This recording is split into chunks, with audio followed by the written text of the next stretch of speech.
స్తోత్రం. Hallelujah. Praise the lord. బాగున్నారా?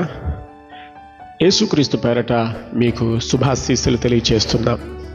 దినమంటికి కావలసినటువంటి దేవుని కృప, ఆయన కాపుదల మీకు ఉండాలని, అందుకొరకే ప్రతిదినం దేవుని వాక్యం చేత మిమ్మల్ని ప్రోత్సహిస్తూ దేవునితో మీరు బలపరచబడి ఆయనతో సహవాసం చేసి సాగిపోతూ ఆయన ఆశీస్సులు పొందడానికి ఈ విధంగా దిన వాక్యాన్ని మీకు అందించడం జరుగుతుంది.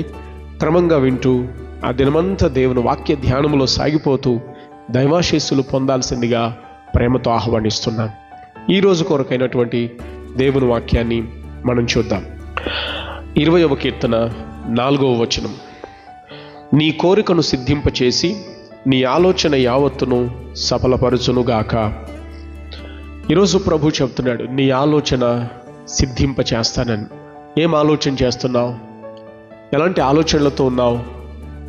కష్టకాలాల్లో, ఆపద గడియల్లో, ఎన్నో చోట్ల ప్రకృతి వైపరీత్యాలు, ఎక్కడెక్కడో దుస్సంఘటనలు, జీవితంలో ఎన్నెన్నో పోరాటాలు, దిక్కుతోచని పరిస్థితులు, విశాలమైనటువంటి ప్రపంచంలో మానవ జీవితం ఎటూ తోచని పరిస్థితుల్లో పడిపోయింది కదా.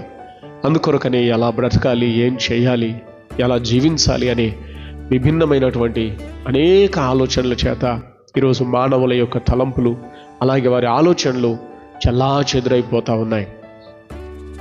చాలా ఆలోచిస్తున్నారు, ఎన్నో ప్రయత్నాలు చేస్తున్నారు, కానీ అంతంత మాత్రమే విజయం కలుగుతూ ఉంది. అందుకే ఈరోజు ప్రభు నీతో మాట్లాడుతున్నాడు. నీ ఆలోచనను నెరవేర్చి నీ ఉద్దేశాల్ని సఫలపరుస్తానని ప్రభు మాటిస్తున్నాడు. నీ ఉద్దేశం ఏంటి? నీ ఆలోచన ఏంటి? నీ కోరిక ఏంటి? నీ యొక్క ప్రయత్నం ఏంటి? అయితే నెరవేర్చగలవాడు దేవుడు.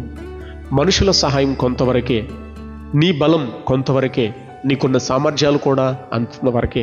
కానీ దేవాతి దేవుడు శాశ్వతమైన వాడు, బలమైన వాడు, సర్వశక్తి గలవాడు, సమస్తము చేయగలవాడు, అలాగే నీకు సమస్తము ఇవ్వగలవాడు. కాబట్టి ఆయనపై ఆధారపడు. ఆయన నీ ఉద్దేశాల్ని సఫలపరచడానికి మాటిస్తున్నాడు. అప్పగించుకుంటావా? ప్రభువా, ఎన్నో ప్రయత్నాలు చేస్తున్నా, అంతంత మాత్రంతోనే ఆగిపోతున్నా, కానీ నా ఉద్దేశాలు నువ్వు సఫలపరచయ్యా, నా ఆలోచనలు నెరవేర్చయ్యా అని దేవాతి దేవునికి నీవు అప్పగించుకోగలిగితే ప్రభు నీ జీవితంలో గొప్ప కార్యం చేయబోతున్నాడు. ఈరోజే ఒక అద్భుతమైనటువంటి నెరవేర్పు నీ జీవితంలో నువ్వు కళ్ళారా చూడాలని ఆశిస్తున్నాను. ప్రార్థన చేస్తాను. పరమ తండ్రి, నీకు వందనాలు నాయన. నీ బిడ్డల యొక్క ఆలోచనలు, తలంపులు ఎరిగిన దేవుడు, మా ఊహలు పుట్టకముందే వాటి అంతం ఎరిగిన దేవుడు, ఆలోచనలు మా మదిలోనికి రాకముందే దాని పూర్తి వివరాలు తెలిసిన దేవుడు. అలాగే నాయన, నీ బిడ్డలు ఎన్ని ఆలోచనలు కలిగి ఉన్నారో, ఎలాంటి తలంపులు, ఎలాంటి ఊహలు కలిగి ఉన్నారో వాటన్నిటిని ఎరిగిన దేవుడు. అయితే అవి సఫలమయ్యే దారి కూడా మీకు తెలుసు కదా నాయన. అవి సఫలమయ్యే పద్ధతి కూడా మీకు తెలుసు కదా నాయన. అవి సఫలము చేయ శక్తి గలవాడవు కదా ప్రభువా. నీ బిడ్డల ఆలోచనలు నెరవేర్చండి, వారి ఉద్దేశాలు సఫలపరచండి.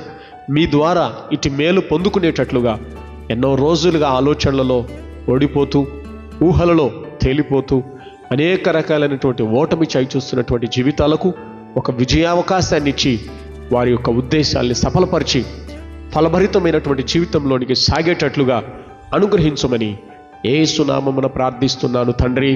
ఆమెన్. కృంగిపోకండి, ధైర్యంగా ఉండండి, విశ్వాసంతో ఉండండి. ప్రభు మీ జీవితంలో కార్యం జరిగించబోతున్నాడు. ఆమెన్.